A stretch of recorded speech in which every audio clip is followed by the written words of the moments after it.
व्रजनरञ्जनं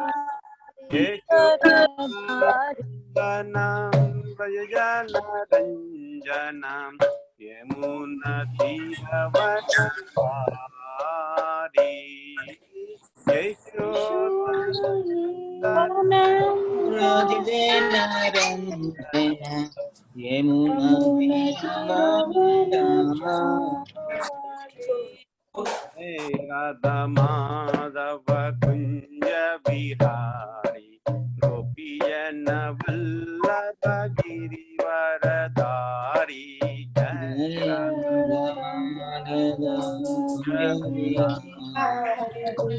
नंदनम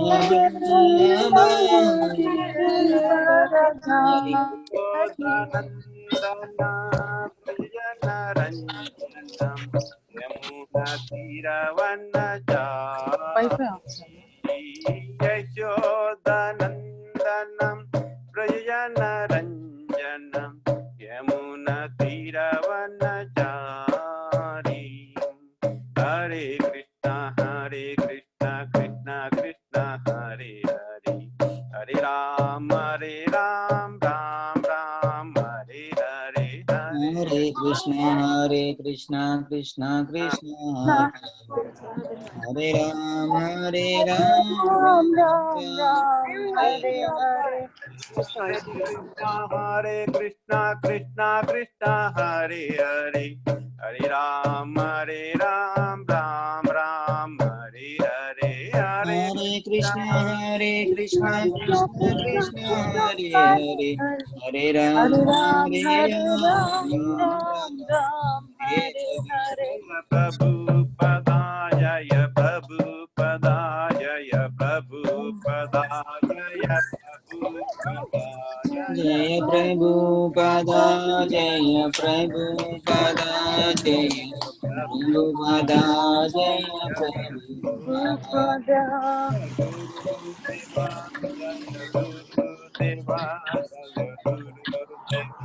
Jai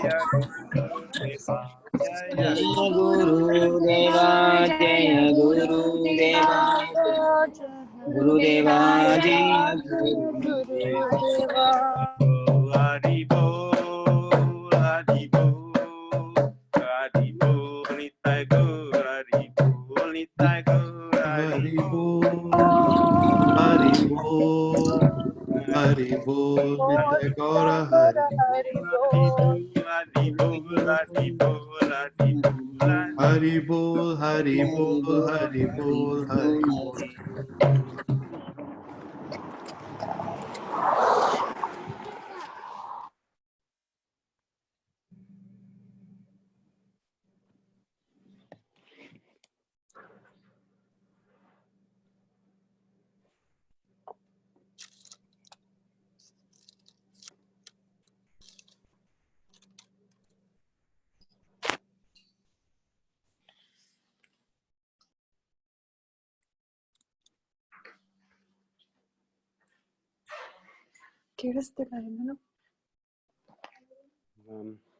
Hold on, I'm just checking. I'm getting used to this Zoom, so I want to see how to pin it.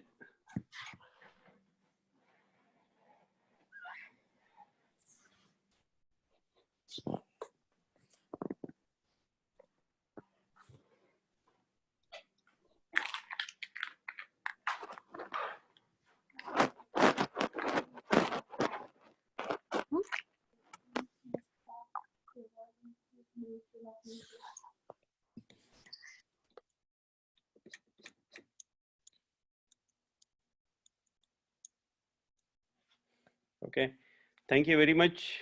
I offer my humble obeisances to all the Vaishnavas, assembled Vaishnavas on Zoom. Om Namo Bhagavate Vasudevaya. Om Namo Bhagavate Vasudevaya. Om Namo Bhagavate Vasudevaya. Om Namo Bhagavate Vasudevaya. Om Namo Bhagavate Vasudevaya. Om Namo Bhagavate Vasudevaya. Narayanam namaskritya Narayanam namaskrityam Naram chaiva narottamam Naram chaiva narottamam Devim saraswatim vyasam Devim saraswatim vyasam Tato jayamudirayet. Tato jayam udiraye. Namo Vishnupadaya Namo Vishnupadaya Padaya Krishnaprasthaya Bhutale Krishna Krishna Prasthaya Prasthaya Bhutale Bhutale Srimate Bhakti Vedanta Srimate Bhakti Srimati Bhakti Vedanta Vedanta Swami Niti Namine. Swami Niti Namine. Namine. Jai Shri Krishna Chaitanya Jai Shri Jai Jai Shri Krishna Shri Krishna Krishna Chaitanya Chaitanya Chaitanya Prabhu Nityananda Prabhu Prabhu Nityananda Sri Advaita Gadadhara Shri Nityananda Advaita Advaita Gadadhara Gadadhara Vasadi Gaura Bhakta Vrinda. Devasati Sadi Gaur Gaura Bhakta. Bhakta Vrinda Hare Krishna Hare Krishna Hare Hare Krishna Krishna, Hare Hare Krishna Krishna, Krishna Krishna Hare Hare Krishna Krishna Krishna, Hare Hare Hare Hare, Hare Rama Hare Rama Hare Hare Rama Rama, Hare Hare Rama Rama, Rama Rama Hare Hare Rama Rama, Hare Hare. Mukam karoti vachalam Mukam karoti vachalam, Angum langayate girim Angam langayate girim, Yat kripatamaham vande Yat krupamaham vande, Shri Gurun Dinataranam. Shri Shri Guru Guru Dinataranam. Dinataranam. Thank you very much. So let's begin with our Bhagavad Gita as it is wisdom series. We already heard the introductory series from His Grace Vishwambar Gauranga Prabhu. Thank you very much, Prabhu. Seem to be he's not online.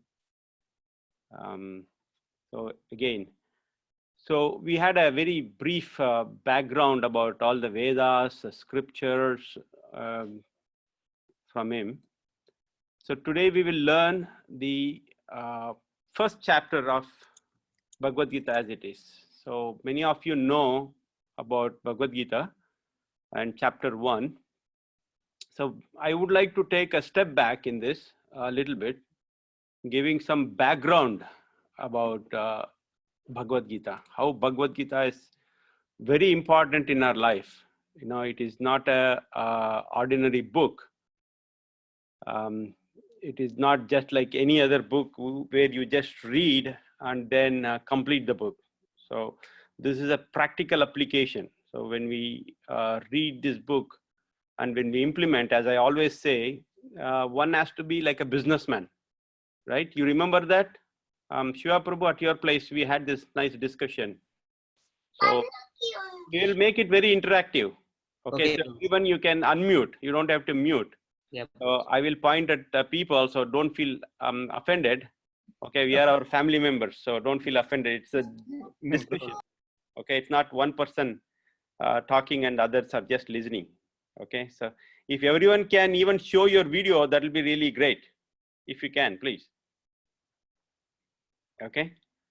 So we discussed this at Shiva Prabhu's place that one has to think like a pure businessman, right?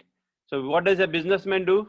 A businessman always is very, very conspicuous of his time, okay? Very conscious, time conscious, because time is money, right? Every second he spends, he will calculate how much I can get profit.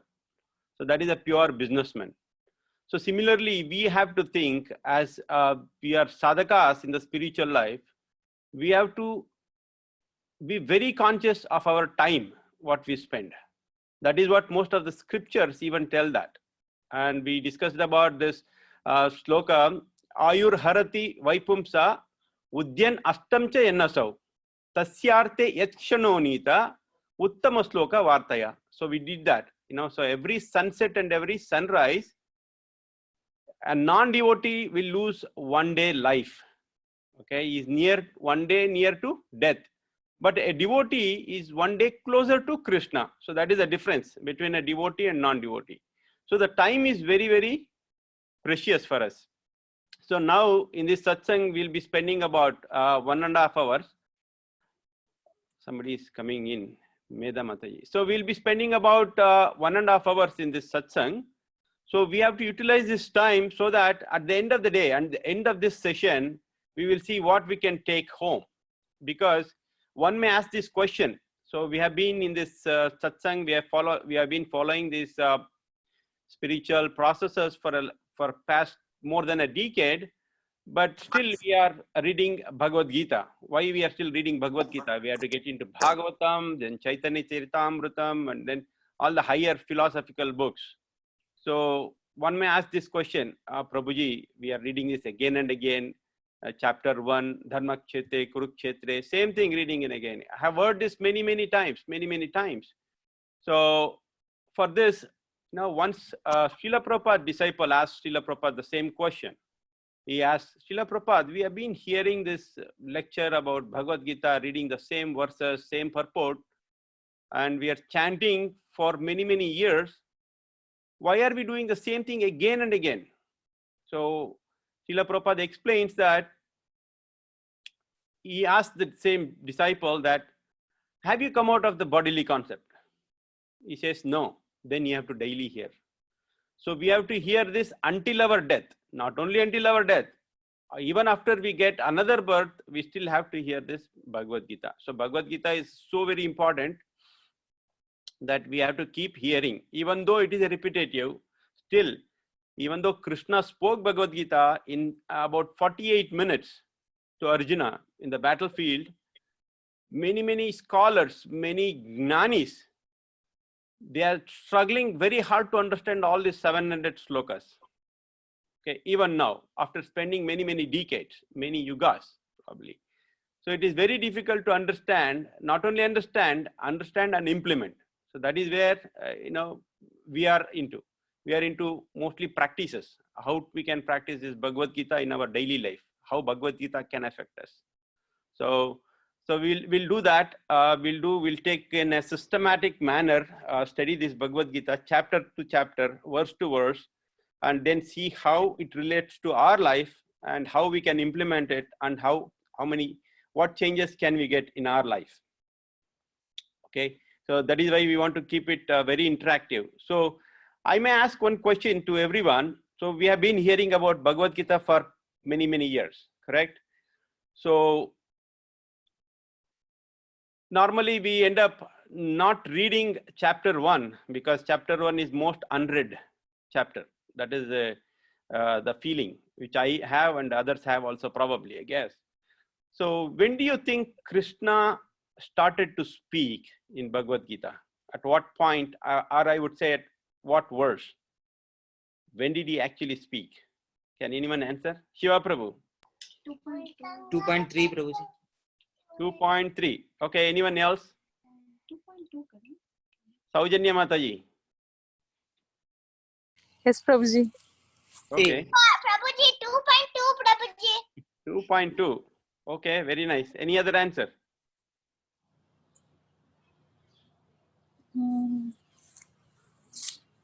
I don't know the number, Prabhuji, exactly.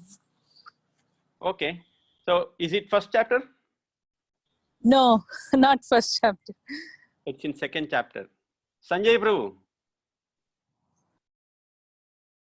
I know it's not in the first chapter, bro, but I don't know the precise point. Oh, okay. Anybody else? No. Different answer. I would like to hear a different answer. Which is the right answer? See, that is a concept we have. So we say we read Bhagavad Gita again and again. So that is where we have to get into actually. So we have to see exactly, this is a simple question, exactly when Krishna spoke. Actually, he spoke in first chapter. Can anybody tell where, how, when?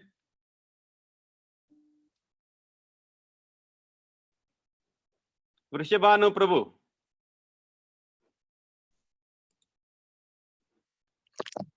With a conch, Prabhu, when he blows the conch, that's what you're mentioning about? No, he spoke actually. It's not blowing the conch. He spoke couple of sentences in first chapter. No, Prabhu, I don't remember that. Okay. So first chapter, if you if you have Bhagavad Gita, please look into 1.25. First chapter, 25th verse. So when Arjuna says, before that, Arjuna says, Senayor Ubhayor Madhye, Ratam Stapa Emmaya Achyuta. So take my Ratha in front of those people I have to see who have come to fight. So then Krishna takes Arjuna's chariot in front of the army, and then he says, you can see your Kurus now. That's the first word, first sentence he says, 1.25, Krishna. So then actually second chapter onwards, the question and answers begin. So basically, before getting into this chapter, I would like to take some time to glorify Bhagavad Gita. Why is it so important? Okay, and what are the experiences we have with the people outside about Bhagavad Gita? And then what are the scriptural references of how important is Bhagavad Gita is, who spoke, and why Krishna is so great, the power of the Lord, and why is it so important? Basically, even if you consider before this ISKCON, before Srila Prabhupada established ISKCON, if you look into back in India, even during Britishers' time, one can see that in the court of law, if a Hindu has to take any oath, then Bhagavad Gita is referred. If Muslim has to take oath, then Quran. Then if a Christian has to take oath, then the Bible is referred. So if Hindu has to take oath, then Bhagavad Gita is referred. So he'll keep hand on Bhagavad Gita and say, whatever he speaks the truth. So that much trust people had. You know, when it came to belief, that people have so much belief in Bhagavad Gita that these are the words spoken by the Lord himself. Okay, this is the only book in the entire human creation, according to my, the menial, the very less knowledge what I have. This is the only book I could say where God spoke to us directly. You know, Arjuna is actually our representative. So he speaks to Arjuna. So if you replace Arjuna by us, it is directly speaking to us. So if each individual, if you consider yourself, find and replace Arjuna by you, then God is directly speaking to you. So it is such important. So reading this book, you should not actually just read like any novel. So this is not recommended. When you read Bhagavad Gita especially, it's not any novel where you just read, and then finish it off. Oh, I finished 700 slokas. Oh, my spiritual master said this, to read 4 slokas a day, or my Siksha Guru said. So that's not the way to read Bhagavad Gita. Bhagavad Gita should be studied. So that's why when once in an auditorium, Srila Prabhupada asked his disciple, have you studied Bhagavad Gita? He says, yes, Prabhupada, I read Bhagavad Gita. Then again, Srila Prabhupada asks, have you studied Bhagavad Gita? He says, yes, Srila Prabhupada, I read your Bhagavad Gita. I was reading this morning also. Srila Prabhupada says, have you studied Bhagavad Gita? Then he gets confused. Srila Prabhupada, I'm not understanding. Sorry, please let me know what you're asking about. So then Srila Prabhupada says, there is a difference between reading and studying. Okay, so reading newspapers, you read. But educational books, you study. You study means there is a theory and a practical application. Like how in universities or schools you have a theory and then you go to the lab, you do practical analysis, and there is a practical outcome. So that is the difference between reading and studying. So they highly recommend that Bhagavad Gita should be studied. Because what happens is, if you just read, you'll acquire so much knowledge from all the scriptures, Bhagavad Gita, Bhagavatam, so much knowledge, it stays here in the brain, but it doesn't go into the heart. So if it doesn't go into the heart, then when some consequences kicks off in life, then you won't know what to do and how to react. So Bhagavad Gita should get into the heart and the practical application should come out. This is called Vigyan. Not just Gyan, Vigyan. So Bhagavad Gita also teaches how to achieve this. In the subsequent chapters, we'll know. And also the people have very misconception about Bhagavad Gita. Bhagavad Gita, when I was doing book distribution, and many people came to me and says, buy Gita. I don't want to buy Gita. I don't want to keep this in my home because Gita is full of fighting. Krishna always encourages people to fight. So if I keep book at home, then I'm going to fight with my family members. I don't want to do that. Instead, I keep Ramayana, where it is Pativrata, Ekapatni. So I'll follow Ram rather than Krishna. So that was the basic feedback, you know. So why Gita? And also some people said, Krishna in the 10th chapter, he says many things. Of the Vedas, I am Samaveda. Of demigods, I am Indra. Of the senses, I am mind. In the living beings, I am the living force. So like that, he keeps on saying that I am this, I am that, I am this, I am that. So that person says, your God, Krishna, is so egoistic. He says that I am everything, I am everything. And he says that you should not have ego. So Krishna contradicts his own statement because he is telling I am. So they have this very misconception about this Bhagavad Gita. And to eradicate this misconception, they have to study, not just read. This is what it happens if you just read. Okay, so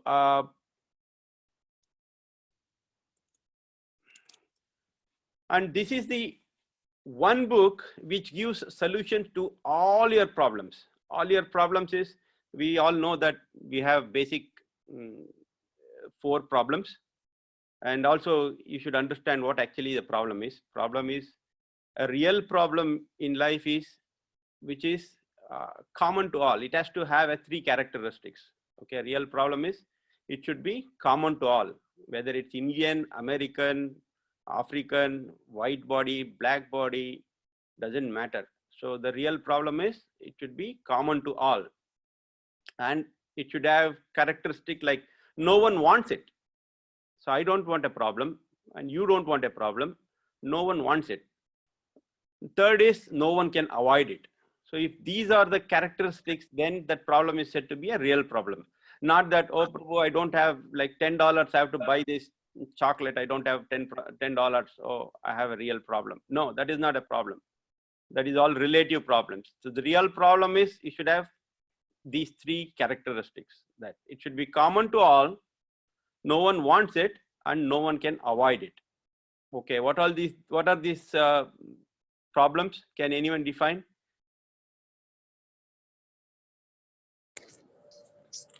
Saujanya Mataji. Oh, Medha Mataji. Health problems, Prabhuji? Health problem is also relative, because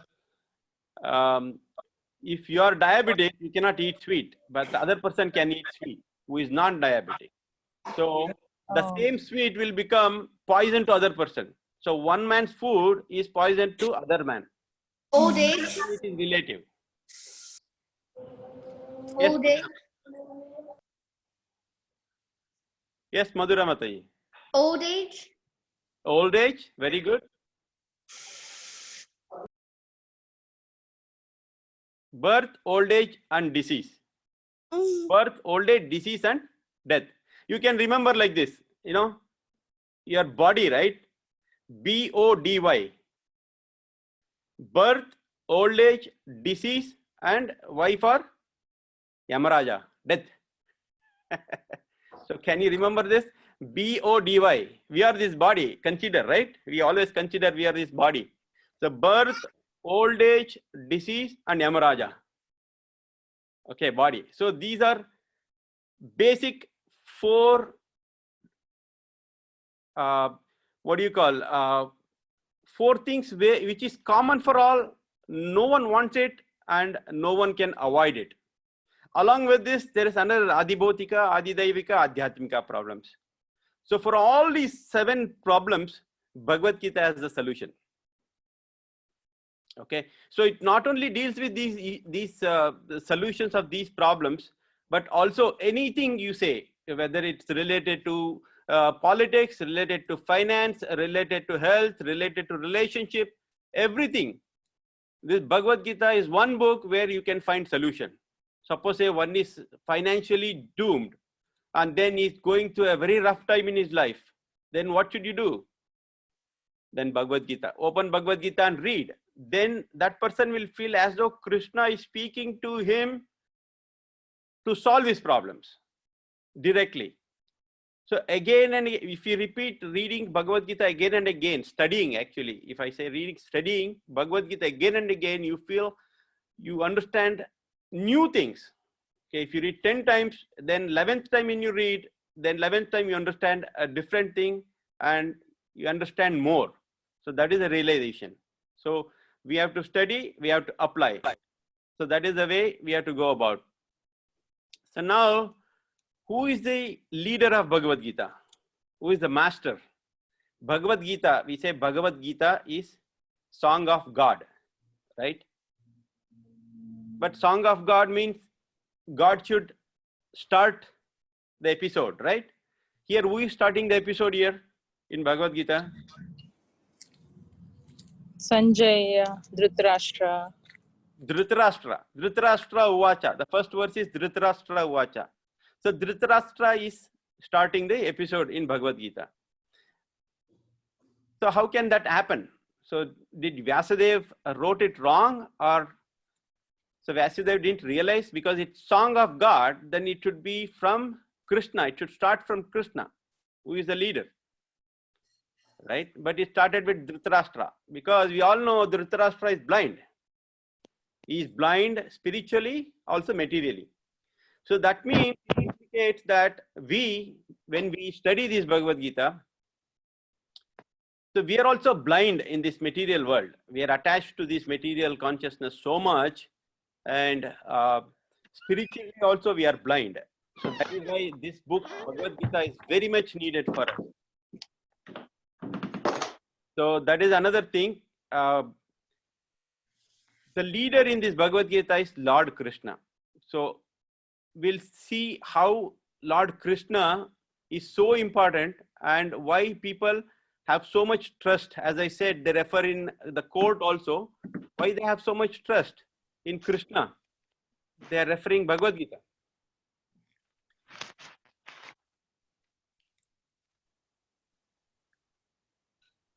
So Gita is also called Gitopanishad. Have you heard about this? Bhagavad Gita is also called Gitopanishad. So if you consider Upanishad, right? Upanishad means it is a split of Upanishad. Upa means close. If you split the Sanskrit word, Upa means close. Nishad means sit down. Sit down very close. Very close to whom? Either spiritual master or Siksha Guru. Sit down close and hear Bhagavad Gita. That is called Upanishad. Upanishad meaning is that. So if you say in Ekadashi, you do fasting, correct? So it is not just fasting you do on Ekadashi. Ekadashi is meant to sit very close to a spiritual master and listen. That is why it is called Upavasa. Upanishad, the same sentence, same word I'm talking about, Upanishad. Upavasa. So you sit very close to a spiritual master and listen. So that is why it is called Upanishad, Gita Upanishad. So Vedas are, it's described in Srila Rupa Goswami's Bhakti Rasamrita Sindhu. If you have heard about Bhakti Rasamrita Sindhu, it is translated by Srila Prabhupada as nectar of, anyone? Devotion. Nectar of devotion. Vishwambar Gauranga. Yes, Prabhuji. So it is translated by Srila Prabhupada as nectar of devotion. So in that, Srila Rupa Goswami, Srila Rupa Goswami explains that these Vedas are like the forests. Okay, so in forest you see beautiful trees, mountains, waterfalls, animals, so many things you see. Vedas are like this forest. And if you take specific jewels in those forests, right? If you take specific areas, the jewels, the basic principles, out of those Vedas, these 4 Vedas is referring to forest. If you take specific jewels out of those 4 Vedas, okay, and make these jewels are called as Upanishads. Okay, we have 108 basic Upanishads. Okay, so if you make out of these flowers, their jewels are called like flowers. If you make a garland out of these flowers, so you made a lot of garlands, right, for the deities. So at the base you keep another flower, correct? When you make a garland, at the base you keep a main flower. So these Upanishads are like the garland, the flowers in the garland, and the main flower, that is called Gita Upanishad. That means the essence of all the Vedas is in that Gita Upanishad, that is Bhagavad Gita. It is also said in Gita Mahatmya, if you remember, anyone, Sarvopanishado Gavo Dogda Gopalanandana Partho Vatsa Sudhir Bhoktha Dugdam Gitamritam Mahat. So this Gita is like Sarva Upanishado Gavo. All the Upanishad, Gavo means cow. If all the Upanishads are considered as cow, and Dogda means milking, Dogda Gopalanandana. If Krishna is milking all the cows and collecting all the milk, okay, and that milk is the essence of Gita. So that means all the essence what are there in the Vedic, other Upanishads, everything is included in this Bhagavad Gita. So if you study Bhagavad Gita, you don't have to study any other Vedas. So that is sufficient for your life, for our life.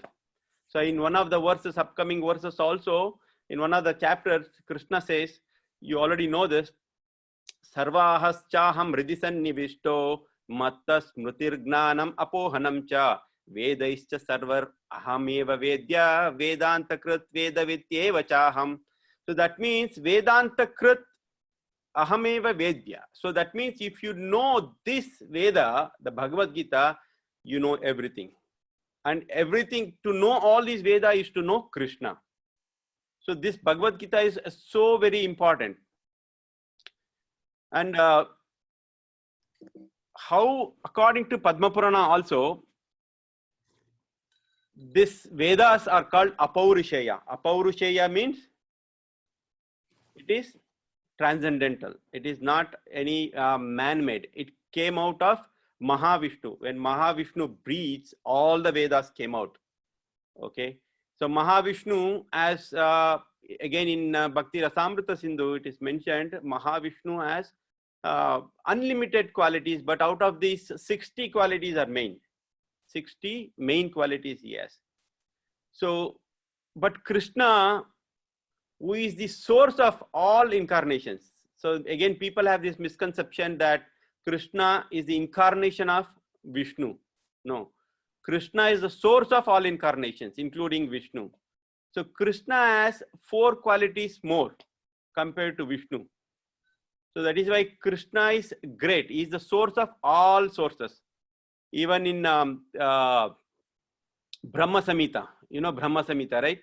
Brahma Samhita, it says, Ishvara Parama Krishna Satchidananda Vigraha Anadiradir Govinda Sarva Karana Karanam. So Krishna is greater than any other incarnations, including Vishnu. So this Krishna, who is the Supreme Personality of Godhead, is speaking this Bhagavad Gita. So that is why it is so important. So there's another reference in Bhagavatam when Sutta Goswami explains all the incarnations. There are 22 incarnations he explains. So after explaining all these incarnations, he says, Etecha Amsa Kalapumsa Krishnastu Swayam Bhagavan. Krishnastu Bhagavan Swayam. He explains that. So after explaining all these incarnations, including last he comes, 21, 22, Balaram and Krishna, he says, out of all these incarnations, Krishna is Swayam Bhagavan. So Mahavishnu can be Bhagavan, but Krishna is Swayam Bhagavan. So here we are establishing the Krishna's position here. before we getting into Bhagavad Gita, so we are establishing the position of Krishna, how important it is. So even in same Bhagavatam, he says, Yam Brahma Urunendra Rudra Marutas Tunvanti Divyaishtavai Vedai Sanga Padakramopanishadai Gayantiyam Samagaha Dhyana Vastita Tadgatena Manasa Pashyantiyam Yoginaha Esyantam Navidu Sura Asuraganaha Devai Tasmai Namaha. So all Yam Brahma, Uruna, Indra, Rudra, Marutaha, everybody is offering obeisances to Lord Krishna. So Krishna is so great. And you also heard about this Dashavatara Stotram, Jaydev Goswami wrote, right? Keshavadrita Meena Sharira. He says in 10 Stotrams, everywhere he refers Keshavadrita Meena Sharira, Keshavadrita Kurma Sharira, Keshavadrita Haladara Rupa. So he never said Keshavadrita Krishna Rupa, because Keshava is Krishna. He is the source for all other avatars, right? So that Krishna is speaking Bhagavad Gita. So we have different references. Okay, everywhere it establishes how great Krishna is. Krishna is the supreme personality of Godhead. So this Krishna, when he speaks, even though the 4 Vedas are coming out of Mahavishnu, but out of all the Vedas, the gist of Upanishads is Gita Upanishad, and that Gita Upanishad is coming from the lotus mouth of Lord Krishna. So that is great. Bilva Mangala Thakur explains in one of the poems in Chaitanya Charitamrtam. He explains, Maduram Maduram Vapurasya Vibhuru Maduram Maduram Vadanam Maduram Madhugandhi Mrudu Smitametadaho Maduram Maduram Maduram Maduram. So he says Krishna's transcendental form is so nice. Maduram Maduram Vapurasya Vibho. So nice, so sweet. Maduram means sweet. Okay, and Maduram Maduram Vadanam Maduram. Vadanam means face. More than, here he says Maduram 3 times. First time he says Maduram Maduram Vapurasya Vibho. So for transcendental form he says it is sweet and sweet. It is so sweet. When it comes to Vadanam, the face, he says Maduram Maduram Vadanam Maduram. 3 times Maduram. More sweeter. When it comes to the face, he is having a wonderful smile on his face. So for that he says 4 Maduram. Madhugandhi Mrudu Smitameta Daho. Maduram Maduram Maduram Maduram. So his smile is so sweet, sweet, sweet, sweet. So from that mouth we'll be hearing Bhagavad Gita. So that is why it is great. So that Krishna is speaking Bhagavad Gita. So these are the wonderful references just to establish, when we are hearing this Bhagavad Gita, it is so very important what Krishna says in this 700 slokas. So I'll also show you a chart, so each, let me show you that chart. Okay, let me share you that chart.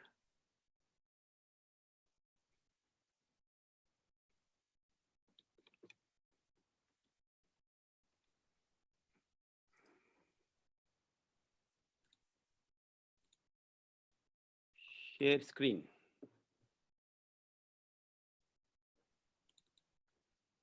Can you see?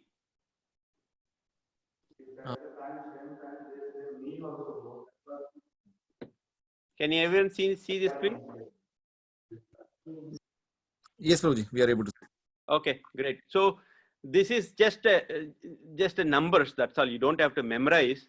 I'm telling. So each chapter, how many slokas and who speaks what. Okay, Sanjaya. That is second one is Sanjaya. Spelling mistake, but Dhritarashtra is the first chapter, first sloka. So totally 700 slokas, out of which 570 are spoken by Lord Krishna, 84 by Arjuna, Sanjaya 41, and Dhritarashtra 1. So why I showed this screen is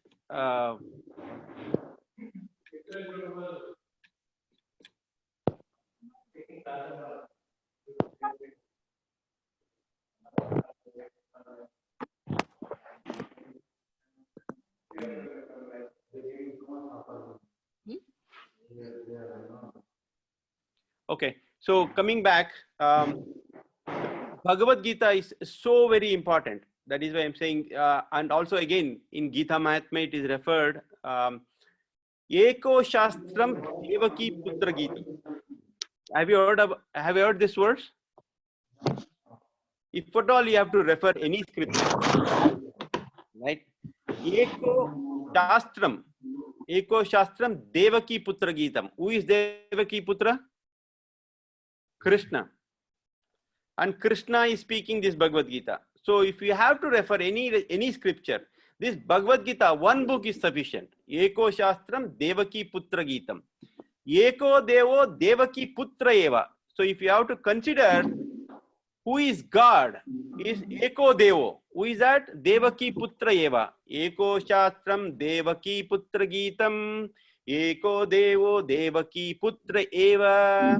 Eko Mantras Tasya Namani Yani. Karmapi Ekam Tasya Devasya Seva. So if you want to consider one mantra for your life, it is Eko Mantras Tasya Namani Yani. So just chant the names of Krishna. That is more than enough in this life.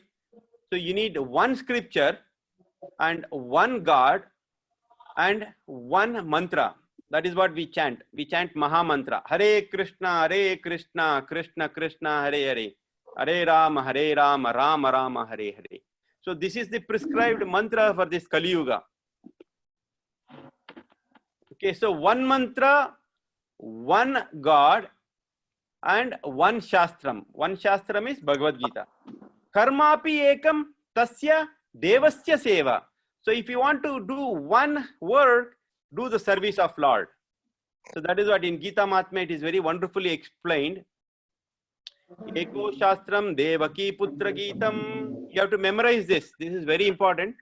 Eko Shastram Devaki Putra Gitam. Eko Devo Devaki Putra Eva. Eko Mantrani Karmapi Ekam Tasya Devasya Seva.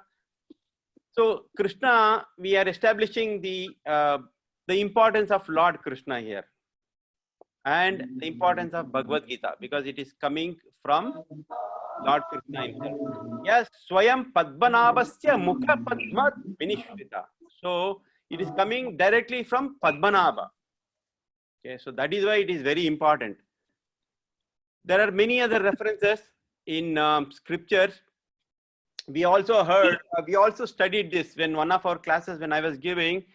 So we studied what is the benefit of hearing Bhagavad Gita. So what happens when you hear Bhagavad Gita? So Bhagavad Gita and Bhagavatam,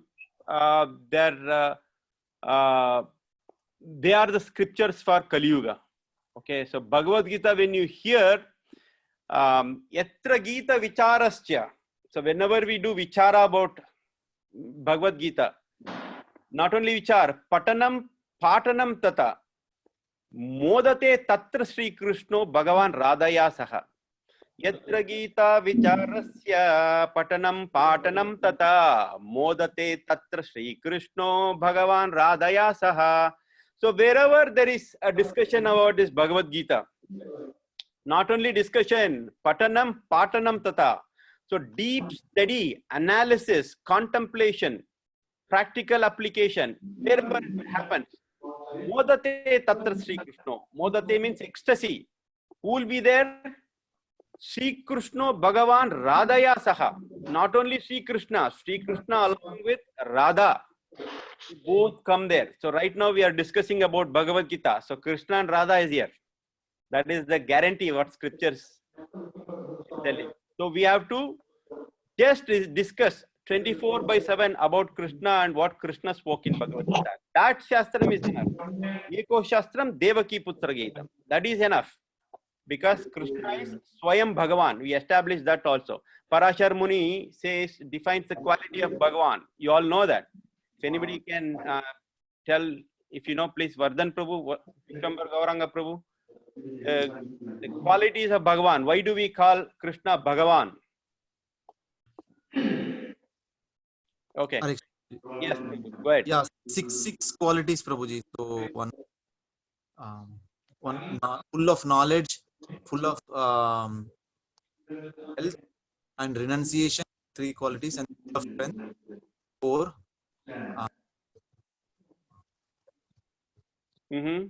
Yeah, I remaining 2 Fame, things. fame, Fame, yes, Prabhuji. Fame. Yeah, knowledge. yeah, knowledge I told. Is he eternal? He's eternal. No, even we are eternal, but Krishna has specifically 6. Bhagavan. When we say Bhagavan, is Bhaga. Bhaga means opulence. So when you possess opulence in full, even we have parts of those opulences in us, but we are not Bhagavan because Krishna possesses in unlimited. Bhagavan. Aishwaryasya samagrasya viryasya yashashriyah jnana vairagya yoshchaiva shannam bhaga itingana. So it is in Vishnu Purana, it is said that these opulences Krishna possesses. Aishwaryasya, wealth, samagrasya, viryasya, viryasya, you know, virya. Shreyaha, wealth, jnana vairagya. So he has knowledge, vairagya, he has renunciation. All these are in full with Krishna. That is why he is called Bhagavan. So when he wants to manifest, you know, in this Kali Yuga, when he wants to manifest as a rock, that's his will. When he wants to manifest as a rock, he comes in as Govardhan. When he wants to manifest as water, he comes in as different holy rivers. When he wants to manifest as a living guru, giving guidance, he comes in as a guru. When he wants to appear as a sound, he comes in holy name. Holy name is nothing but Krishna. Krishna and Krishna's names are non-different. When he wants to appear as land, it will be Sridham Vrindavan. Similarly, when Krishna wants to manifest in the form of book in this Kali Yuga, it is Bhagavad Gita and Bhagavatam. So that is why Bhagavad Gita is very important. Here we are establishing the importance of Bhagavad Gita before we get into Bhagavad Gita. So I will show you, let's get into the Bhagavad Gita itself now. So basically Bhagavad Gita, as we studied this, Padma Purana also explains how Bhagavad Gita is split. Bhagavad Gita, we all know, it is 18 chapters, 700 slokas. So the first 5 chapters, it is referred to as the 5 heads. If you see Virat Roop of Krishna, Lord Krishna, the first 5 chapters, it is referred as 5 heads of Lord. And then the other 10 chapters are referred to hands. He has 10 hands, right? And the 16th chapter refers to his navel or waist, and 17th and 18th chapter, they are like the lotus feet of the Lord. Like in Bhagavatam also, we have heard that, you know, each canto refers to each part of it. Starts with the lotus feet of the Lord, and gradually it goes up to the his face, Mukharavinda. Like Bhagavatam canto 10 refers to Mukharavinda. Like that, even Bhagavad Gita, it is referred as that. The first 5 chapters is referred as the 5 heads of the Lord, and then 10 chapters referred as 10 hands, and the 16th chapter it represents navel, and 17th and 18th chapter they are like lotus feet of the Lord. So just remember this. Okay. So as I said, Prabhuji, someone is on unmute, Prabhuji. so can you please mute? Unless I ask, you can be on mute.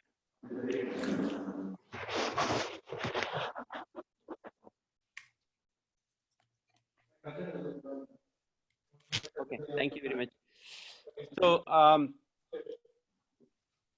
I will show you the chart. This is very, very essential in order for us to systematically study this Bhagavad Gita going forward. Especially the chapter 1. I have made a chart. Let me share my screen.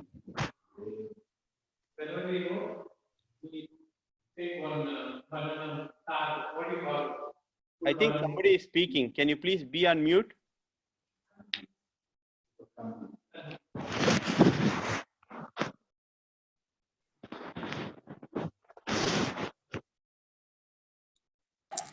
Prabhuji, if they are away, you can just unmute everyone, Prabhuji. Okay. How do I do that? Mute.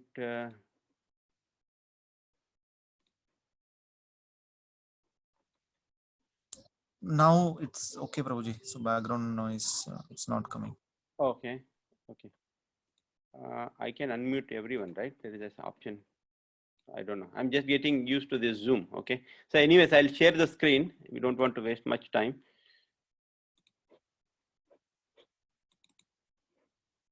You can see? Yes, Prabhuji. So Bhagavad Gita, so this is looking from a bird's eye. Okay, what are the chapters in what they deal actually, the basic things in chapter 1. This is specific to chapter 1. So section 1, if you take this introduction from 1.1 to 1.27, it's complete introduction.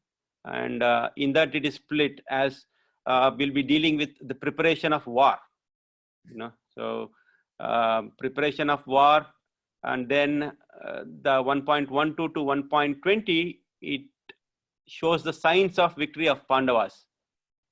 Yeah, and 1.21 to 1.27, it will establish Krishna as Bhaktavatsala. So we'll get into details, more details, probably not today. I don't think we have time, but this is the basic idea between. So the second section, you know, at the end of the first chapter, almost going to the end of the first chapter, Arjuna gives 5 reasons why not to fight. You all know the story. We'll get into that details. So he shows the 5 reasons. He gives the 5 reasons. Now all these reasons, if you hear, we may see it so valid reason. But Krishna will. Krishna disagrees with all these reasons. We'll come into that. So section 2, 1.28 to 1.46, the reasons is it shows compassion, enjoyment, fear of sinful reactions, and destruction of family tradition, and indecision. So indecision actually will go into 2.6. That is when Arjuna surrenders to Krishna. So how to remember this? There's an easier way to remember this. This is my own version. I'm not sure. Anyways, the 5 reasons to remember these 5 reasons. How to remember? C. It starts with C for compassion, and D destruction, E enjoyment, S for sinful reaction, I for indecision. It is. So Arjuna is thinking like a common desi. We all are accustomed to this word desi, right? D-E-S-I. So it's like C desi, common desi. So that is how you can remember these 5 reasons. Okay, so when we get into these details, so we'll go through so that we can easily remember this. Okay.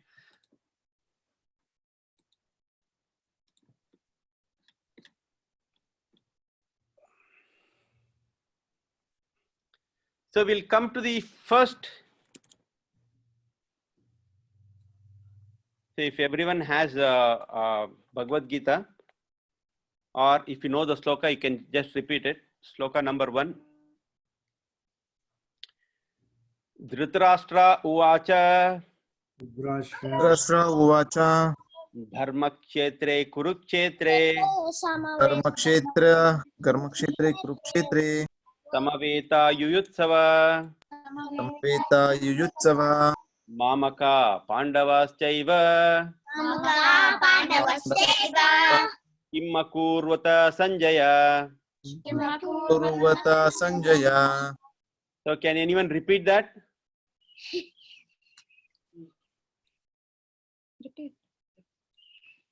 Can you please tell the verse? Kids specifically. Dhritarashtra Rashtra Uvacha Dharmakshetre Kurukshetre Dharmakshetre Kurukshetre Samavetayi Samavetayi Yutsavaha Mamakava Pandavashaiva Mamaka Pandavashaiva Makurvata Sanjaya. Sanjaya. Dhritarashtra Uvacha. King Dhritarashtra said, Dharmakshetre, in the place of pilgrimage, Kurukshetre, in the place named Kurukshetra, Samavetaha, assembled, Yuyutsavaha, desiring to fight, Mamakaha, my party, sons, Pandavaha, the sons of Pandu, and Cha, and somebody wants to join in. Hold on, just a minute, please.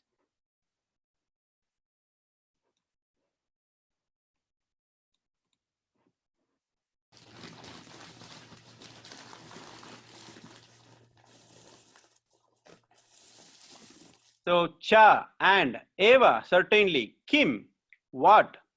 Akurvata, did they do? Sanjaya, O Sanjaya. Translation, Dhritarashtra said, O Sanjaya, after my sons and the sons of Pandu assembled in the place of pilgrimage at Kurukshetra, desiring to fight, what did they do? Purport by His Divine Grace A.C. Bhaktivedanta Swami Srila Prabhupada Ki Jai. Bhagavad Gita is the widely read theistic science summarized in the Gita Mahatmya, glorification of the Gita. There it says that one should read Bhagavad Gita very scrutinizingly with the help of a person who is a devotee of Sri Krishna and try to understand it without personally motivated interpretations. The example of clear understanding is there in the Bhagavad Gita itself. In the way the teaching is understood by Arjuna, who heard the Gita directly from the Lord. If someone is fortunate enough to understand Bhagavad Gita in that line of disciplic succession without motivated interpretation, then he surpasses all studies of Vedic wisdom and all scriptures of the world. One will find in Bhagavad Gita all that is contained in other scriptures, but the reader will also find things which are not to be found elsewhere. That is specific standard of the Gita. It is a perfect theistic science because it is directly spoken by Supreme Personality of Godhead, Lord Krishna. So there are two other paragraphs. Can somebody else take over and read that, please?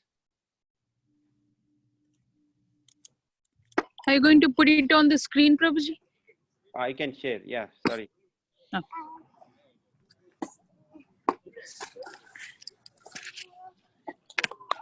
Saujanya Mataji.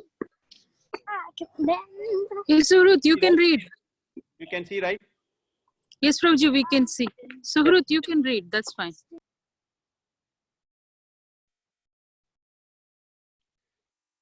Starts with topics. The topics discussed. The topics discussed by Dhritarashtra and Sanjaya as described in the Mahabharata from the basic principle for this great philosophy. In this, it is understood that this philosophy evolved in the battlefield of Kurukshetra, which is sacred place of pilgrimage from the immemorial time of the Vedic age. It was spoken by the Lord when he was present personally on this planet for the guidance of mankind. Thank you. Okay, next person. Next kid. Prabhuji, Prajna will read, Prabhuji. Prajna, come here. The word dharma. The word Dharma Kshetra, a place where religious rituals are performed, is significant because on the battlefield of Kurukshetra, the Supreme Personality of Godhead was present on the side of Arjuna, the Dhritarashtra. the father of the Kurus, was highly doubtful about the possibility of his son's ultimate victory. In his doubt, he was inquired from Secretary Sanjaya. What did they do? He was confident that both of his sons and the sons of his younger brother Pandu were assembled in that field of Kurukshetra for a determined engagement of the war. Still, in his inquiry is significant. He did not want a compromise between the cousins and the brothers, and he wanted to be sure of the fate his sons on the battlefield, because the battle was arranged to be fought at Kurukshetra, which is placed on the outcome of the battle, No, as a- sorry, which is mentioned elsewhere. which is mentioned elsewhere in the Vedas as a place of worship, Even further. even for the denizens of heaven. Dhritarashtra became very fearful about the influence of the holy place on the outcome of the battle. He knew very well that this would influence Arjuna and the sons of Pandu favorably, because the nature they were all virtuous. Sanjaya was a student of Vyasa, and therefore, by the mercy of Vyasa, Sanjaya was able to envision the battlefield of Kurukshetra even while he was in the room of Dhritarashtra, and so Dhritarashtra asked him about the situation on the battlefield. Yeah, next kid, please. Prabhuji, can I read? Yes, go ahead. And where do I have to start from? Both the Pandavas. Both the Pandavas and the sons of Dhritarashtra belong to the same family, but Dhritarashtra's mind is disclosed herein. He deliberately claimed only his sons as Kurus, and he separated the sons of Pandu from the family heritage. One can thus understand the specific position of Dhritarashtra and his relationship with his nephews, the sons of Pandu. As in paddy field, the unnecessary plants were taken out. So it is expected that from the very beginning of these topics, that in the religious field of Kurukshetra, where the father of Sri Krishna was present, the unwanted plants like Dhritarashtra's son Duryodhana and others would be and wiped out, and the thoroughly religious persons headed by Yudhishthir would be established by the Lord. This is the significance of the words Dharmakshetra and Kurukshetra, apart from their historical and Vedic importance. Thank you, Prabhuji. Hare Krishna. Thank you very much. So we'll repeat again the sloka. Okay. So Dharmakshetre Kurukshetre Dharmakshetre Kurukshetre Samaveta Samaveta Yuyutsavaha Mamaka Pandavaschaiva Mamaka Pandavasya Immakurvata Sanjaya. Imakurvata Sanjaya. So Dhritarashtra said, O Sanjaya, after my sons and sons of Pandu assembled in the place of pilgrimage at Kurukshetra, desiring to fight, what did they do? So this is the first chapter, first verse. As I said, even though it is called Bhagavad Gita, Song of God, Dhritarashtra is opening this whole episode. Okay, because he's spiritually blind, also materially blind. Like we are spiritually blind, we are materially blind. So that is why we need this Bhagavad Gita. So that's the whole purpose. Dhritarashtra is starting this. And also, there are many characters coming in the first chapter. See, as I said before, this chapter, first chapter is the most unread chapter. So straight away people will jump into second chapter thinking that second chapter Krishna speaks. That is the real Bhagavad Gita. But actually the whole essence is in the first chapter, because there are many characters come in first chapter, and each character, they exhibit their characteristics which are very much related to our characteristics in our daily life. Okay. So, and even Arjuna, he experiences a lot of issues in the first chapter. Okay. So all the 17 other chapters are the solution for the problems. and all the problems are defined. The fundamental problems are defined in the chapter 1. So if we don't know what the problems are, then we can't get to a solution. So to know the problems, suppose you go to your doctor, I am here to get the treatment. So if doctor asks, what is the problem? So you cannot say, oh, I don't know the problem, doctor, but I need to get the treatment. So that is not a good proposal, right? You should know the problem. Then when doctor asks you what the problem, you have to explain him. Then he'll give you a right solution. So this first chapter is kind of establishing and letting us know what all the fundamental problems, all these characteristics who appear in this first chapter have. Then follows the solution. So then in the question and answers between Arjuna and Krishna, again, the symptoms of problems Arjuna explains and Krishna gives solution. So that is why this first chapter is very, very important, and it is very related to our life. So we cannot skip this. So we have to understand word to word, and we have to read that in very scrutinizingly. So as Srila Prabhupada mentioned in this purport, that it has to be heard from a devotee. So it has to be, we have to be very careful, because in India we have seen there are so many Bhagavad Gitas. Even those people who are atheist, they have written Bhagavad Gita version, and they don't refer Krishna as the Supreme Personality of Godhead. So we have to be very careful in reading which book, okay, written by whom. So we always recommend that refer to Srila Prabhupada's Bhagavad Gita as it is, because there is no concoction. Srila Prabhupada wrote as it is spoken by Lord Krishna himself. Okay, so this is why this first chapter is very important, and especially the characteristics. So let's get into the characteristics. Right now, Dhritarashtra, as I said, is spiritually blind, also is materially blind. He's so attached to his sons, and he doesn't know how to deal with it. When we say Dhritarashtra, again, the word has its meaning. Dhritarashtra, there are two words split in that. Rashtra means country. Dhrita means to hold that country. So there are positive meaning and also negative meaning in that. What is the positive meaning? Positive meaning is Dhrita means even though he is blind, Dhritarashtra, even though he is blind, he is trying to maintain the nation. So that is the positive way of looking at it.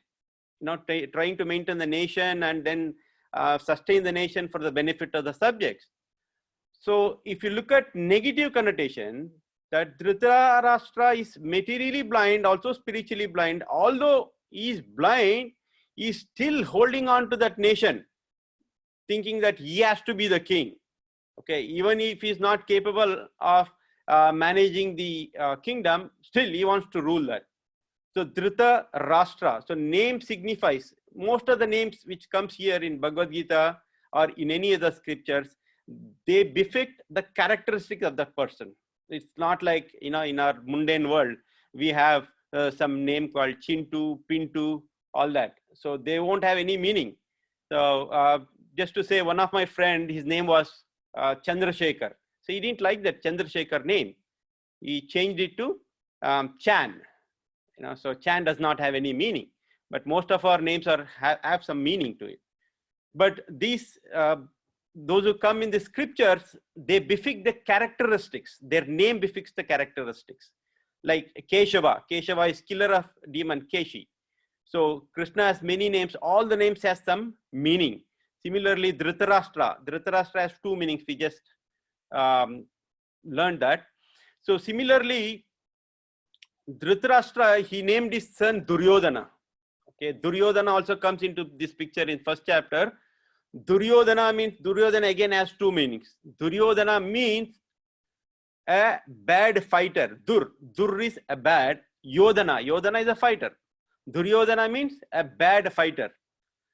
So there are two meanings in that. Negative connotation, if you look, Duryodhana means he who fights well with the wrong intention.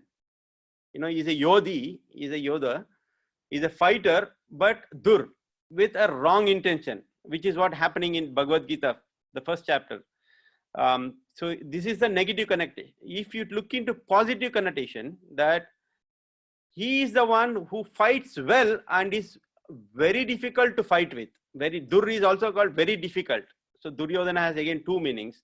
So based on the context we have to take. In this specific Kurukshetra Yuddha, Duryodhana is fighting with a wrong intention.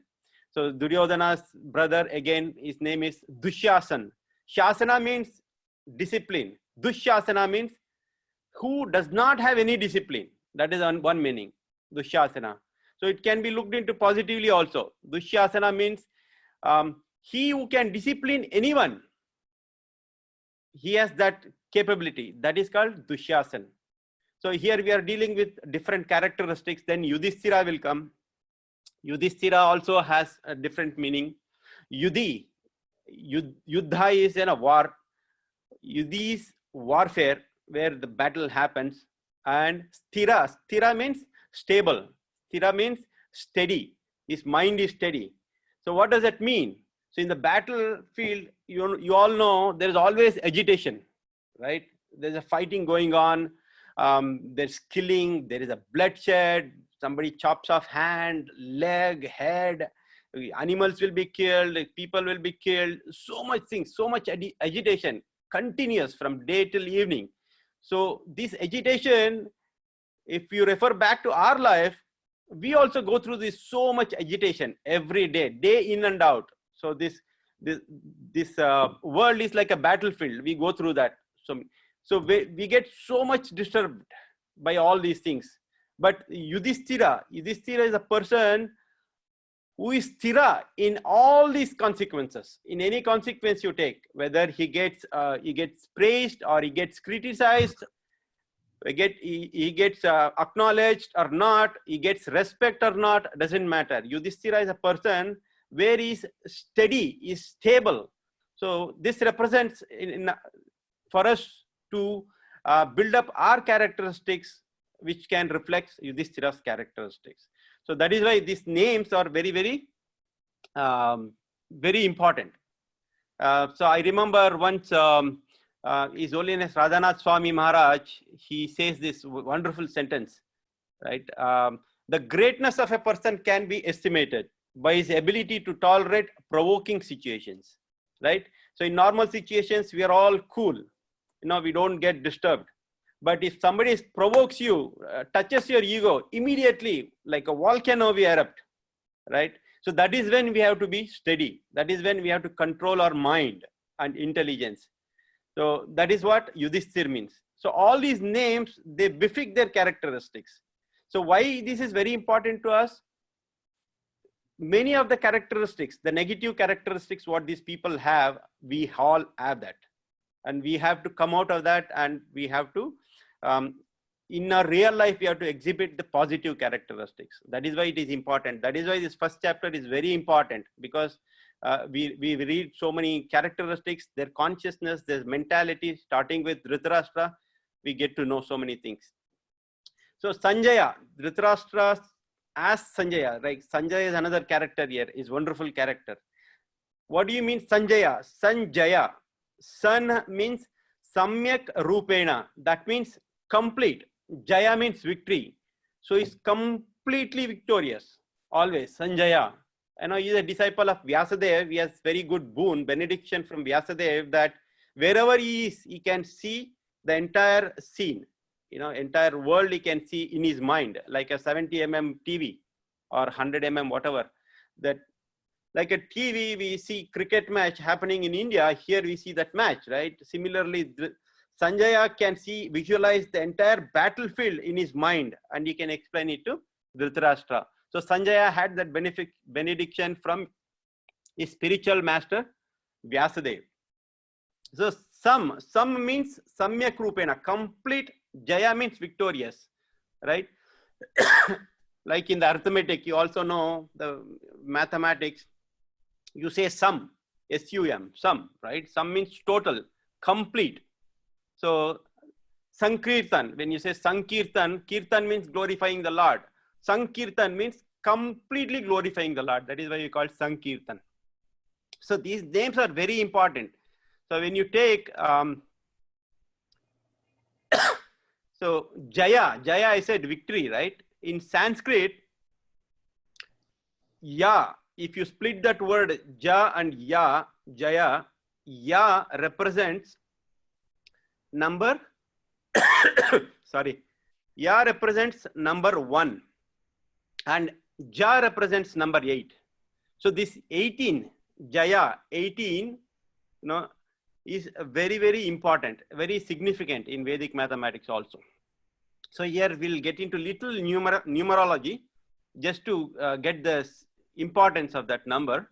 So you all know that Bhagavad Gita has 700 verses, 18 chapters.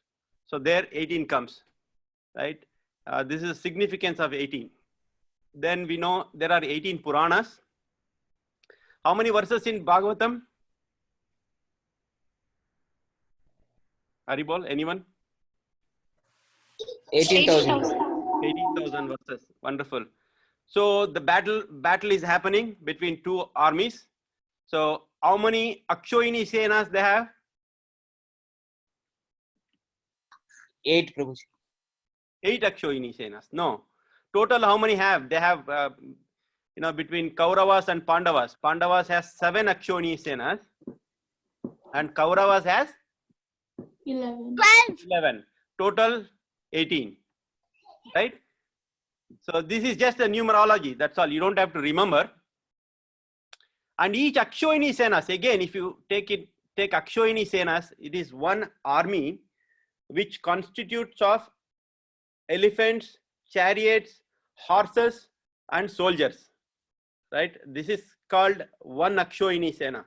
In one Akshoini Sena, if you take the numbers also, how many elephants are there? It is 21,870 elephants. So I'm talking about one Akshoini Sena. So you can calculate later how much 18 Akshoini Senas come into picture.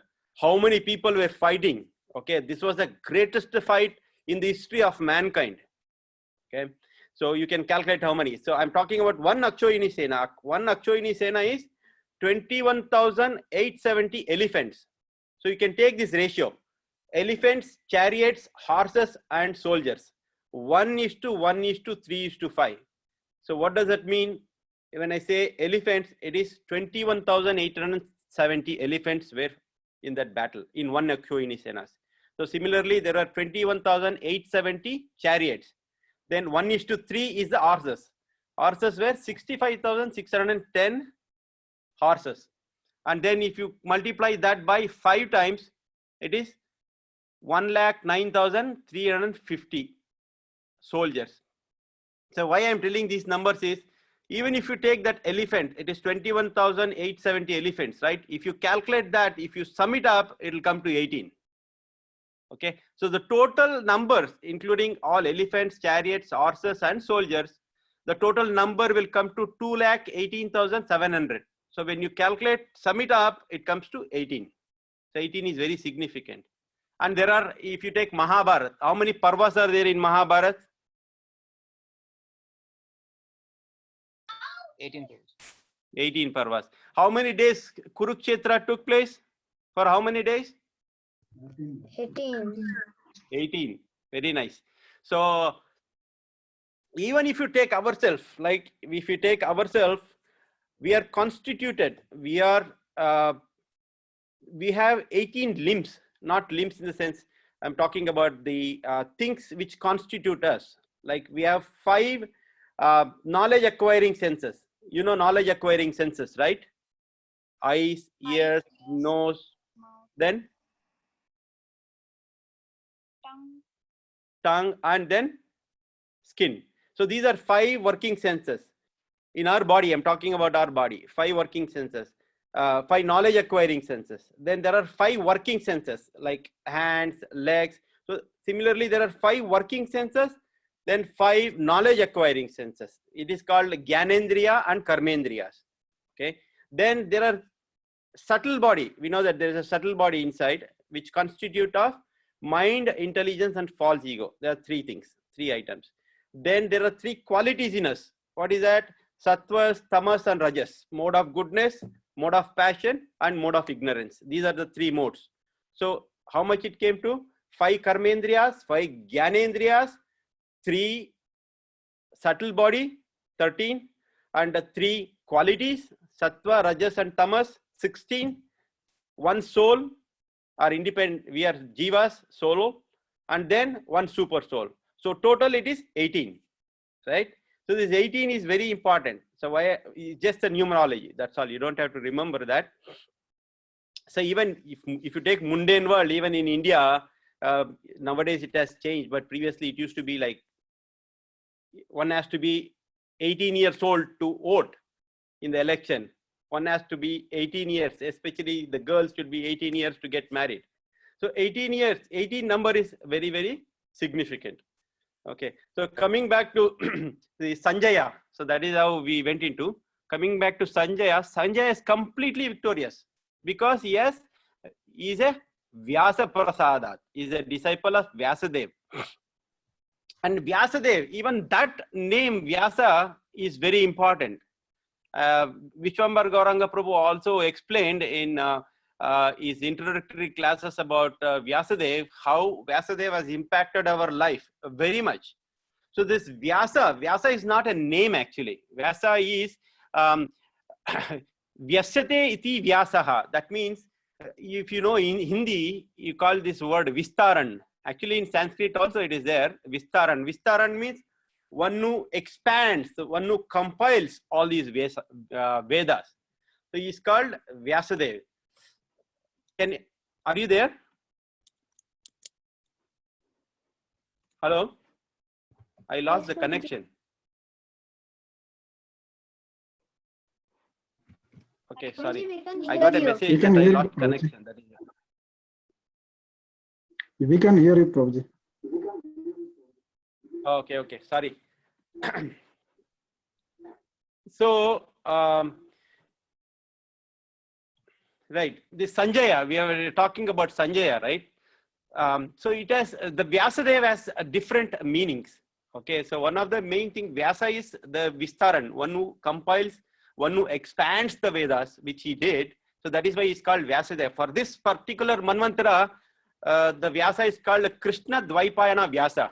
Okay, it's called Krishna Dvaipayana. Because he did compilation, is called Krishna Dvaipayana Vyasa. Vyasa means in numerology also, if you take Vedic mathematics, again coming back to mathematics, if you take Vedic mathematics, Vyasa means a diameter. Okay, diameter, what is the characteristic of diameter? Which passes through a circle and touches the center point and touches the other end of the circle. So it cuts actually the circle into two equal parts. So Vyasa means the one who divides the Vedas into different parts equally. He is called Vyasa, and he goes through this center point. Center point is Krishna. So keeping Krishna in the center, he divides all these Vedas. That is why he is called Vyasa. So, so it is very important to know all these names and how these names have importance, because later on when we go through the this chapter in detail, today is just the introductory of what is chapter 1. So we'll get into the sloka. We are getting late. It's already 8:04. Next week we'll continue with this first chapter, actually getting into the sloka. As of now, I think I will end here. If anyone has any questions or concerns or complaints or suggestions or whatever, please unmute and then you can speak.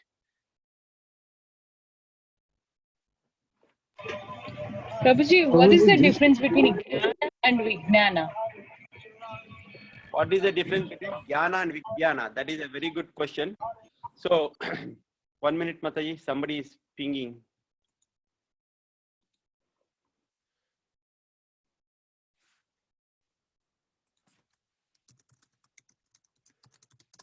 Okay, somebody is chatting. Okay, sorry. Coming back to your question, Mataji. See, Gnana is you acquire knowledge. That is Jnana. Okay. So when you implement it, the realizations you get is called Vijnana. Okay. If you take in mundane world, you did chemistry, right? You had a chemistry subject. So in the class, you come to know all the formula, everything. So you acquire knowledge, but you won't know the output. You have to go to the lab and experiment it and see yourself the output and then understand. That is Vigyan. So Jnana and Vigyan. Jnana is just getting the knowledge. So we should not end up only in Jnana. We should get Jnana and ultimately we should get Vijnana out of Jnana. Got it? Yes, Prabhuji. Thank you. Yes. Anyone Prabhu, else? I'd like to share something, Prabhu. Sorry, Prabhu? Would like to share one small point which Yes, Prabhu. mainly you very nicely describe about chapter 1. Also the first chapter is really amazing. But one thing what in my way of learning, in each character of Bhagavad Gita, we had to be very scrutinizingly watch, because each character, whatever we have, where we had to get into that or we had to give up. Like if we have Duryodhana character, Gita clearly shows that what would be the end. So if we have a Duryodhana character, that would be our end. The destination should be how Duryodhana faces all kind of problems. Even though if he has so much opulence, but everything destroyed. Same like if anybody have, everyone has to aspire the Pandavas' qualities, mainly Arjuna's qualities. So once he became a quality of Arjuna, how Krishna is very compassionate to come down to help us. That point I would like to share with you, Prabhu. Thank you, Prabhu. Wonderful, Prabhu. Yeah, great. That is why we are going through each character, first understanding the names of it, and then we'll get into the real characteristics and how they exhibit that in the whole chapters. You know, that's why Gita is very important. In Gita Mahatmya, I just want to share this. Gita Mahatmya again, it says, there is one verse, Maline mochanam pumsam jalasnanam dine dine sakrit gita amritam snanam samsara malanashanam. So like how we clean our body every day, right? All the dirt, contamination, everything on the body, like how we do jalasnanam dine dine. Every day we take bath to clean this, right?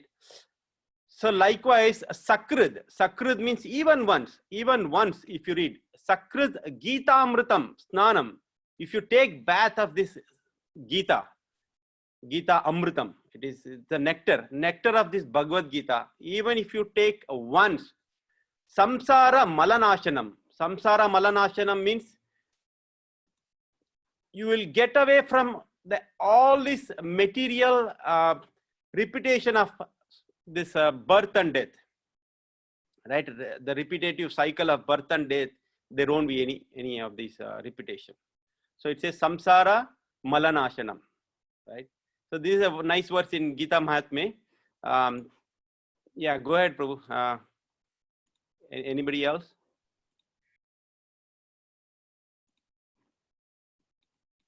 Prabhuji, just I was wondering, like the names, as we are talking, obviously names interprets the character of qualities of the character. So, like two things. One, Duryodhana name. So, was that his initial name Suyodhan, and then by his behavior it turned into Duryodhan, or since beginning he was Duryodhan himself? So, I mean, I have heard like by the birth, when he born, his name named as Suyodhan. But when he grown up and started behaving by his behavior and characteristics, his name turned as Suyodhan, Duryodhan. Yeah. Actually, Dhritarashtra and even Yudhishthir Maharaj used to call Duryodhana as Suyodhana, okay, because he didn't want it, because Yudhishthira is known as Ajatashatru. Ajatashatru means he does not have any enemies in his life, any enemies. But one may say Duryodhana was his enemy, right? No. Duryodhana was considering Yudhishthira as his enemy, but Yudhishthira was never considering anybody, including Duryodhana, as his enemy. Okay, So Yudhishthira used to call Duryodhan as Suyodhana, because people will get, like how we discussed what is Dur. So people will misinterpret this Duryodhana as false, the wrong fighter. So that is why Yudhishthira never wanted to disrespect Duryodhana. So he used to call Suyodhana. So that's the beautiful quality of Yudhishthira. And that is where we have to learn, because Yudhishthira is showing by example, by calling Duryodhana as Suyodhana, that he is not finding any faults, even if Duryodhana had completely all the false behaviors. Still, Yudhishthira was calling him Suyodhana. So that is how we have to be. Practically it is really impossible for us to be like that, but we have to see only the good qualities in others. That is a take home from this. Yeah, Prabhuji. Very nice. Prabhuji. Yeah. And Prabhuji, like name obviously gives the characters kind of like your name is Murali, Krishna name himself, my name is Ram. So parents, they have put by chanting, they can chant also, and it can reflect later in future. I mean, some point of time, and it can benefit. But sometime when name is given to someone like Narayana, say someone, I mean, and they become very, very bad in the society. Sometimes they do all the bad work. So is it kind of, I mean, how we can interpret Prabhuji? I mean, just simply question came to my mind. Yeah, since we are talking about the name. Yeah, so whatever we are discussing from the scriptures. Actually, at this current age now, these names does not apply to the characteristics of a person. Like in India, one person I saw, his name is Lakshmipati, but he was begging on the streets. Yeah. Right. So the name doesn't go with him. Lakshmipati. Right. Lakshmipati means you have all the wealth, because Lakshmi is with you. You're the husband of Lakshmi, so you should be wealthy. But no, he was begging on the streets. So in this current yuga, the name doesn't go, in the current age era, the name doesn't go with the characteristics of a person. As I said, I gave one example, you were not there. My friend's name was Chandrasekhar. He changed, after coming to US, he didn't like that name. He changed it to Chad. Chan, sorry, he changed it to Chan. Okay. One person's name was Sudarshan. He changed it to Sid because he didn't like the name. So it doesn't really represent the characteristics of a person at this age, in the current era. Okay, so these characteristics, what we are talking, they are in from Dwapara Yuga, right? The Bhagavad Gita. Yeah. So then it was matching, not now. Now it doesn't matter. Now all the crazy names, even Indians. Forget about Americans. Indians, they have Chintu, Bintu, Kuntu, Put. There's no meaning. Exactly. Right? Yeah. So that's very pathetic situation. Yeah. So you can't really relate. If somebody is named as Narayana and he's behind the bars whole life, right? He is a thief, he's murderer. So you can't say Narayana murdered. That the name doesn't match with him. Yes. No. Thank you, Prabhuji.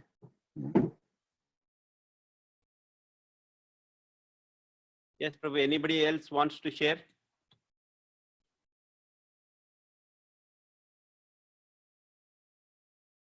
So are we good for today? Prabhuji, Yeah. I just want to say, I don't have any questions, but very well said, Prabhuji. I just want to say thank you. Yeah. Thank you, Mataji, for all, thank you, all of your Prabhuji. association. So we will continue Thank you, the Prabhuji. same session.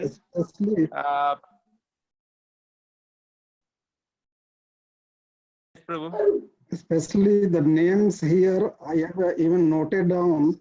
So these are so nicely you explained, like, so it's very, very, healthy session and good for us. I mean, Dhritarashtra, Dhrit plus Rashtra, Dhrit to hold that Rashtra to country, and like Duryodhana. Duryodhana, Dur for the bad, Yodhana for the fighters, bad fighters, and Yudhishthira, Yuddhavara, and Isthira, which is Isthir, so steady and always stable. Sanjaya, some, and Jaya, that is some means complete. Jaya means victory, complete victory, always be victorious. And Sankirtana, some total, that is Kirtana, so total glorification of the Lord. Jaya, Ja plus Ya, that is number 18.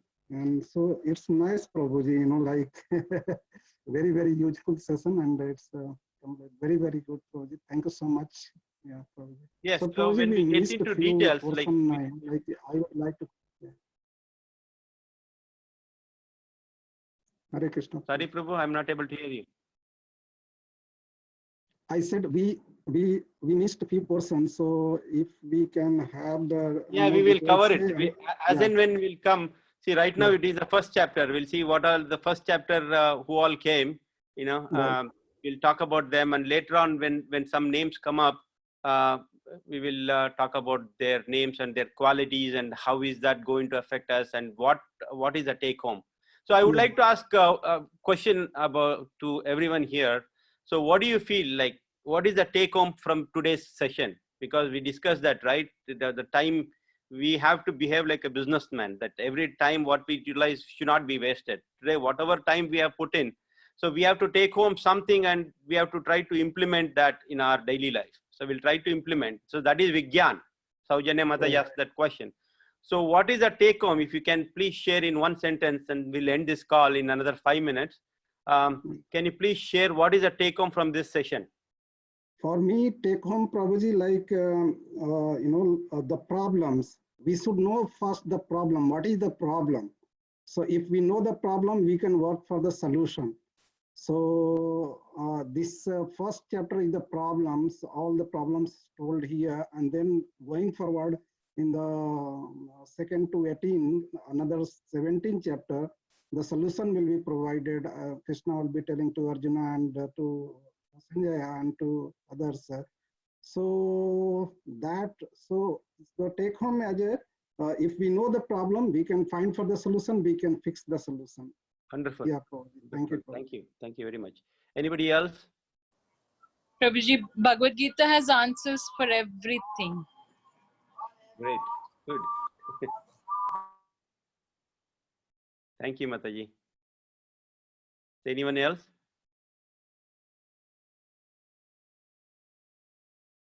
Vrinda, I see Jagannath Chandra Prabhu is here. Thank you very much, Prabhu, for joining this session. So can you please enlighten us a few words?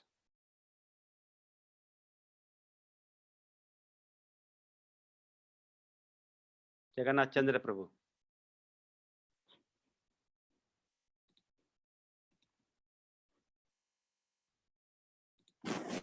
Haribol. Hare Krishna Prabhu. Dandavat Pranam all goes to Srila Prabhupada. So thank you very much for joining. Oh, my glorious. Thank you for joining this session. So I was just asking if you can enlighten us with few words about Bhagavad Gita. Yes, I think anyone who gives a talk should prepare like you did. You have prepared so thoroughly. My wife is telling me this is the kind of talks she likes. You know, very all the things you said about the names and the relevance of number 18 in all our Puranas and scriptures. It was very lovely and very enlightening. We got a lot of wisdom, Vigyan, not just knowledge or Gyan, but a lot of Vigyan of how to apply the principles. So that is very nice, Prabhu. Keep it up. Thank you, Prabhu. Thank you. Prabhuji? Yes. Who is this? Is Mukunda? Yes, Prabhuji. Can I share two of the things that I learned from today's class? First, I learned that the number 18 is very auspicious, and also 18 is the number of chapters in Bhagavad Gita, and that in Dwapar Yuga and before that, the other yugas, Treta Yuga and Satya Yuga, the names matched with their the characteristics of the person. Great. Wonderful. Thank you, Prabhu. Thank you, Prabhuji. Thank you. So anyone else? Prabhuji, the take home for me is we need to study the Bhagavad Gita. We should not read the Bhagavad Gita. Yes, you need to study and study under the direction of a of a devotee who is a Krishna Bhakta. Don't study from anyone. So that is the recommended process. Okay, because otherwise you'll misinterpret. That is why we need either Siksha Guru or a Diksha Guru. So if you don't have a Siksha Guru, you can consider Srila Prabhupada as your Siksha Guru right now, but it is recommended you should have a Guru. If you don't have a Guru, the high chances that we misinterpret all the slokas. We also did this sloka, right? You all remember, Keshavam patitam drushtva Pandava Arshanirbara Roditum Kaurava Sarve Aha Keshava Keshava. So we misinterpreted this sloka if we don't have a Guru, right? So that is why Guru is very essential. Guru means Gu Shabdasto Andakaro Ru Shabdasto Nirodaka. That means Andakara, we are this body, that is Andakara what we have, that is ignorance. So one person who takes off this ignorance, Gu Shabdastu Andakaro, Ru Shabdastu Nirodaka, Andakaro Niroditvat Idi Guru Abhidiyate. So that is the meaning of Guru. One who takes away the ignorance, this bodily consciousness is called Guru. So we have to study this Bhagavad Gita under the guidance of a Guru. So that is a recommended process. Thank you, Prabhuji. Yes, Prabhu. Anybody else? Nobody? Then we already passed 20 minutes. So we will continue this session. So you all like this session? We'll continue in the same pattern? Yeah, Prabhuji. Yes, Okay. Prabhuji. So next week, Very nice. Saturday, 6:30 to 8. Actually, we didn't get into Yes, Prabhuji. the verse. Okay, we'll get into the verse. Okay, next week. Same time, 6:30 to 8. Same meeting ID. So we'll all see you next week. Thank Every you very much. Saturday it will be I fixed, offer Prabhuji, obeisances right? to all the Vaishnavas. Vanchakalpatarubhyascha kripa sindhuvescha yo namo namaha Ananta Koti Vaishnava Vrinda ki jai. Hari Jai. Ram Krishna ki jai. Namaveta Bhakta Vrinda ki jai. Gaur Premanandi. Hari Hari. Thank you. Thank you, Prabhuji. Prabhuji. Hare Thank you, Prabhuji.